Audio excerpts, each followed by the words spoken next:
जो अपने लिए नहीं सबके लिए लड़ जाता है वही अक्सर सबसे ज्यादा अकेला रह जाता है। सच की कीमत हर दौर में भारी रही है और सोनम वांगचुक आज वही कीमत चुका रहा है। वांगचुक जी भी बड़े अजीब है, इतनी सी बात पर इस्तीफा मांग रहे हैं। आखिर ऐसा क्या हो गया?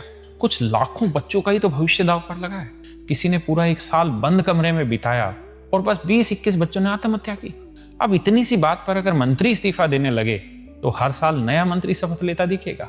आधा समय शपथ लेने में ही चला जाएगा, आधा इस्तीफा देने में, और फिर विकास कैसे होगा? सोनम वांगचुक जी ने लद्दाख में आर्टिफिशियल ग्लेशियर बनाकर पानी की कमी की पूर्ति की, बिना फॉसिल फ्यूल के सैनिकों के लिए गर्म टेंट तैयार किए और बच्चों के लिए ऐसा स्कूल बनाया जहां कोई खुद को कमजोर महसूस ना कर सके। भला ये भी कोई अचीवमेंट है? अचीवमेंट तो हमारे शिक्षा मंत्री जी की, जिनके 5 साल के कैरियर में 7 बड़े पेपर लीक हुए। सोचिए, हाल ये हो गया कि सोनम वांगचुक जैसा पढ़ा लिखा इंसान भूख हड़ताल पर बैठा है, मरने के लिए तैयार है, सिर्फ इसलिए कि सरकार अपने ही लोगों की बातें सुन ले। अगर कल को सोनम वांगचुक की मौत हो जाती है तो लोग क्या कहेंगे? यही कि जिद्दी था, सरकार के खिलाफ बैठ गया, इतने दिन भूखा रहा तो मरना तो था ही। कुछ लोग इसकी तुलना अन्ना हजारे आंदोलन से कर रहे हैं, लेकिन दोनों समय अलग है।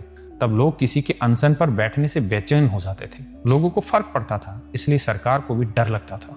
आज न लोगों को फर्क पड़ रहा है न सरकार को डर है। चाहे कोई इसे ड्रामा कहे या नौटंकी, लेकिन जो मांग उठाई जा रही है वो गलत नहीं है। नीट ही नहीं, ऐसे कितने पेपर लीक हुए हैं, कितने बच्चों की मेहनत बर्बाद हुई है, कितने परिवार टूट गए, कितने बच्चों ने अपनी जिंदगियां खत्म कर ली।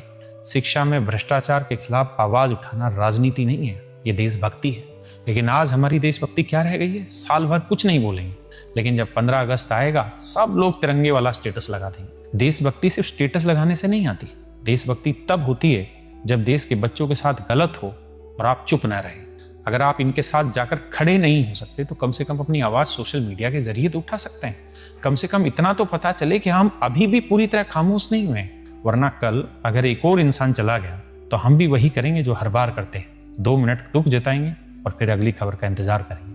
मैं आपसे बस इतना ही कहना चाहूँगा, जो भी आदमी, जो भी बच्चे दिल्ली के आसपास के रहने वाले हैं, वो अगर किसी भगवान के तीर्थ स्थल पर जाने की सोच रहे हैं तो एक बार जंतर मंतर होकर आइए, सुनकर आइए, बैठकर आइए।